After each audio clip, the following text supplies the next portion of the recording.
इंडोनेशियातल्या बाली इथून छोटा राजनला घेऊन निघालेल्या भारतीय तपास यंत्रणाचा पथक पहाटे दिल्लीत दाखल झाला। पहाटे 5 वाजण्याच्या सुमाराला दिल्ली विमानतळावर विमान उतरलं। त्यानंतर साधारण पावणे 6 वाजण्याच्या दरम्यान छोटा राजनला घेऊन तपास यंत्रणा दिल्लीतल्या सीबीआय मुख्यालयाकडे रवाना झाली। तर मुख्यमंत्री देवेंद्र फडणवीस यांच्या आदेशानंतर छोटा राजन संदर्भातली सर्व प्रकरणं सीबीआयकडे वर्ग करण्यात येत आहेत। राज्याचे गृह विभागाचे अतिरिक्त मुख्य सचिव के.पी. बक्षी यांनी ही माहिती दिली।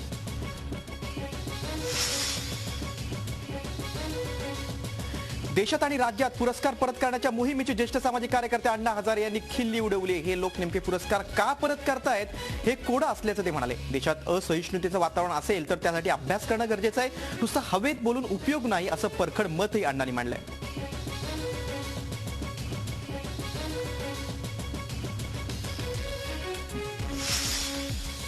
देशात असहिष्णुता वाढल्याची टीका करणाऱ्या शाहरुख खानला एसएल समूहाचे अध्यक्ष डॉक्टर सुभाष चंद्रा यांनी आरसा दाखवलाय। हा देश इतिहास काळापासून सहिष्णूच होता असं रोखठोक ट्विट सुभाष चंद्रा यांनी केलं।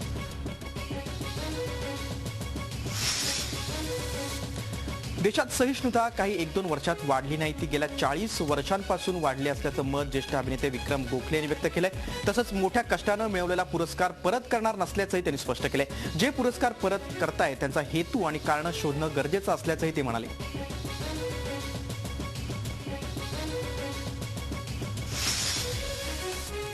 दिवाळीच्या काळात एसटीच्या उत्पन्नात वाढ करण्यासाठी सत्ताधाऱ्यांनी एसटीची भाडेवाढ केली, मात्र भाडेवाढीला नागरिकांनी विरोध केला। इशाराच राष्ट्रवादी काँग्रेसने दिलाय। या विरोधात ग्राहक पंचायतीनं न्यायालयात जाण्याचा इशारा दिलाय।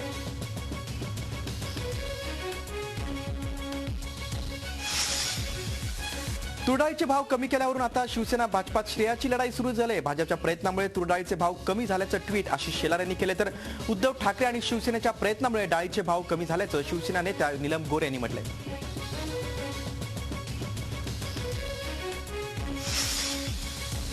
राज्याचे विरोधी पक्षनेते राधाकृष्ण विखे पाटील यांनी शिर्डीमधल्या किराणा दुकानात जाऊन डाळीच्या दरांची चौकशी केली। सरकारी ताफा पाहून दुकानदारांनी यावेळी डाळीचा भाव 100 रुपये सांगितला, मात्र दिवाळीच्या तोंडावर देखील ग्राहकांना तुरडाळ 200 रुपये किलोनच मिळत आहे।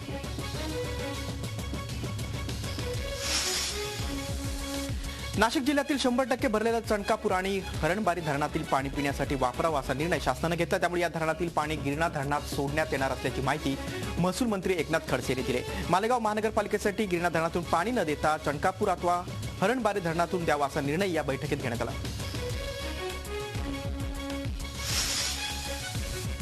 अमरावती जिल्ह्यातील वरुड तालुक्यातील लोणी धवलगिरी प्रकल्पात शेतकऱ्यांना जल आंदोलन सुरू केलंय। घनश्याम आंडे असं आंदोलक शेतकऱ्याचं नाव आहे। लोणी धवलगिरी प्रकल्पाच्या बुडीत क्षेत्रात शेताच्या वहिवाटीचा रस्ता गेलाय, त्यामुळे शेतात ये जा करताना अडचण होते। त्यामुळे आडेंनी आंदोलनाचं हत्यार उपसले।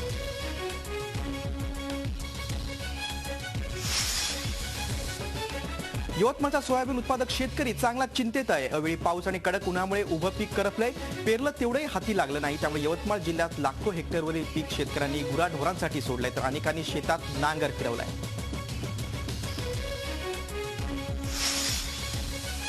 चीनमधील आर्थिक संकटांचा आणि जागतिक मंदीचा फटका कापूस उत्पादकांना बसणार आहे। त्यामुळे कापसाचे भाव वाढणार नसल्याची माहिती पणन महासंघाने दिली। आंतरराष्ट्रीय बाजारात कापूस शिल्लक असून सध्या कापसाला मागणी नाही, त्यामुळे कापसाला चांगला भाव मिळणं शक्य नसल्याचं पणन महासंघानं स्पष्ट केलं। जळगाव जिल्हा परिषदेतल्या सिंचन आणि पाणीपुरवठा विभागाच्या अभियंता एडी वाणी यांची खुर्ची न्यायालयाच्या आदेशानं जप्त करण्यात आली। पाझर तलावासाठी स्वतःची 10 एकर जमीन जळगावमधल्या शेतकऱ्यांना सरकारला दिली होती। 32 वर्ष उलटून गेलेत, मात्र जमिनीचा मोबदला मिळाला नाही। त्यामुळे कोर्टानं हे आदेश दिले।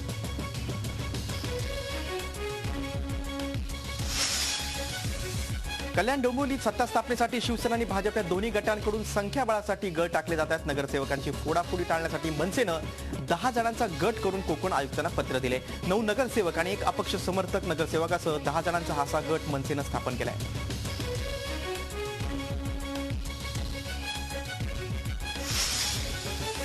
महागाई विरोधात मनसेनं नाशिकमध्ये महामोर्चा काढला, मात्र राजकीय ताकद दाखवण्यासाठीच हा मोर्चा काढला की काय अशी शंका यावी अशी स्थिती दिसत होती। राज्य आणि केंद्र सरकार यावेळी सडकून टीका करण्यात आली। राजकीय स्वार्थासाठी हा मोर्चा काढल्याची टीका भाजपनं केली।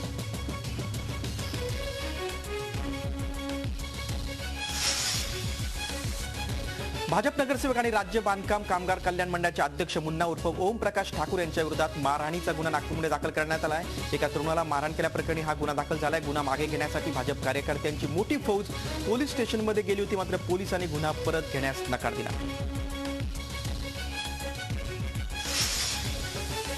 पिंपरी चिंचवडमध्ये पुरस्कार प्रदान कार्यक्रमातच पुरस्कार देण्यावरून सांस्कृतिक मंत्री तावडे आणि साहित्यिक महामंडळाच्या अध्यक्ष यांच्यात वाद रंगला. पुरस्काराची घोषणा करताना पोटात गोळाच उठतो असा टोला तावडे यांनी लगावला, तर त्याला उत्तर देताना साहित्यिक भूमिका घेत आहेत अशा शब्दात माधवी वैद्य यांनी तावडेंना प्रत्युत्तर दिलं. मुंबई महापालिकेतला शिक्षण विभागातील टेंडर फिक्सिंगचा धक्कादायक प्रकार झी 24 तासनं उजेडात आणला. त्यानंतर आता ही टेंडर प्रक्रियाच मोडीत काढण्यात आली आहे. मुंबई पालिकेच्या शाळांच्या 338 इमारतींमध्ये हाऊसकीपिंग आणि सिक्युरिटीचं काम देण्यासाठी आता नव्यानं टेंडर काढण्यात येणार आहे. आधीच्या टेंडरमुळे पालिकेला 40 कोटींचा तोटा सहन करावा लागला होता.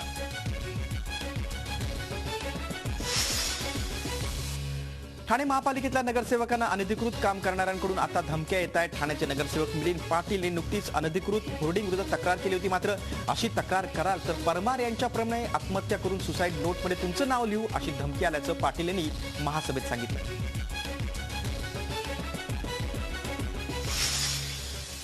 पुण्यातील हडपसर पोलीस स्टेशनच्या 2 पोलिसांनी त्यांच्या 2 साथीदारांसह 96 लाखांची लूट केल्याचा धक्कादायक प्रकार समोर आलाय. पोलीस निरीक्षक गिरीधर यादव आणि पोलीस कर्मचारी गणेश मोरे अशा या 2 चोरट्या पोलिसांची नाव आहेत. वासन आय केअर या हॉस्पिटल कंपनीचे हे पैसे होते. ठाणे शहराची सुरक्षा आता हायटेक पद्धतीने होणार आहे. ठाणे शहरात डिजिटल ट्रॅफिक कंट्रोल रूमची स्थापना करून स्मार्ट सिटीच्या दिशेनं दमदार पाऊल टाकण्यात आलंय. या केंद्रातून वाहतुकीचे नियम तोडणाऱ्या गाड्यांचे क्रमांक नोंदवून थेट त्या गाडी मालकाच्या घरी दंडाची रक्कम पोहोचली जाणार आहे. पुढील 6 महिन्यात संपूर्ण शहर वायफाय केलं जाणार आहे. चंद्रपूर जिल्ह्यात मूल उपजिल्हा रुग्णालयात 13 रुग्णांना इंजेक्शनची रिॲक्शन झाली. बुधवारी संध्याकाळी हा प्रकार लक्षात आला. या सर्वांना चंद्रपूरच्या सामान्य रुग्णालयात भरती करावं लागले. यामध्ये 7 महिला, 5 मुलं आणि 1 पुरुषाचा समावेश आहे. सध्या या सर्व रुग्णांची प्रकृती ठीक आहे.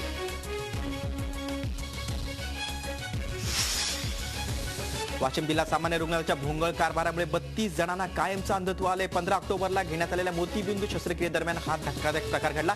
डोळ्यांवर परिणाम झाल्यानंतर त्यांना मुंबईच्या जे रुग्णालयात दाखल करण्यात आलं. देशाचं भविष्य उज्ज्वल व्हावं या जाणीवेतूनच हिंगोली जिल्ह्यातले काही दाते पुढे आले आणि त्यातूनच चिमणघास अभियान उभं राहिलं. दुष्काळग्रस्त मुलांचं शिक्षण अर्धवट राहू नये यासाठी या अभियानाद्वारे मदतीचा हात दिलाय. सामाजिक कार्यकर्ते सुनील पाटील यांच्या नेतृत्वाखाली समाजातल्या दानशूर दात्यांनी 110 मुलांचं पालकत्व स्वीकारलंय. रेल्वे गाड्यांमध्ये फेरीवाल्याचं काम करणाऱ्या 2 युवकांना पहाटेच्या झोपेमध्ये असतानाच अंगावर रॉकेट ओतून जाळण्याचा दुर्दैवी प्रकार बुधवारी पहाटे लोणावळ्याजवळील रेल्वे वसाहतीमध्ये घडला. या घटनेत अतुल सिंग भदौरियाचा मृत्यू झालाय. सचिन प्रताप सिंग हा गंभीररित्या भाजलाय. लोणावळा पोलिसांनी या प्रकरणी एका संशयिताला अटक केली. नाशिक जिल्ह्यातल्या येवला तालुक्यामधल्या नगरसूल ग्रामीण रुग्णालयाच्या आवारात एका आजारी वृद्धेला अज्ञात व्यक्तीने आणून सोडलंय. आता रुग्णालयातले डॉक्टर 80 वर्षांच्या वृद्धेची काळजी घेत आहेत.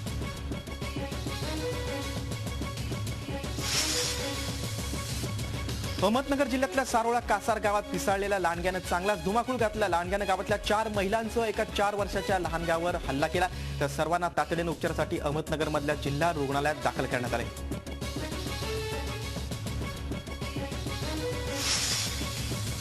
मुंबई उपनगरातील मीरा रोड पोलिसांनी एका बारवर छापा टाकून शरीर विक्री करणाऱ्या मुली आणि ग्राहकाला पकडलं. मॅजिक बारमध्ये हा अवैध प्रकार सुरू होता.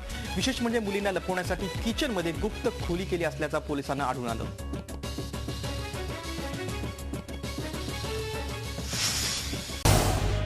झी 24 तास रहा एक पाऊल पुढे.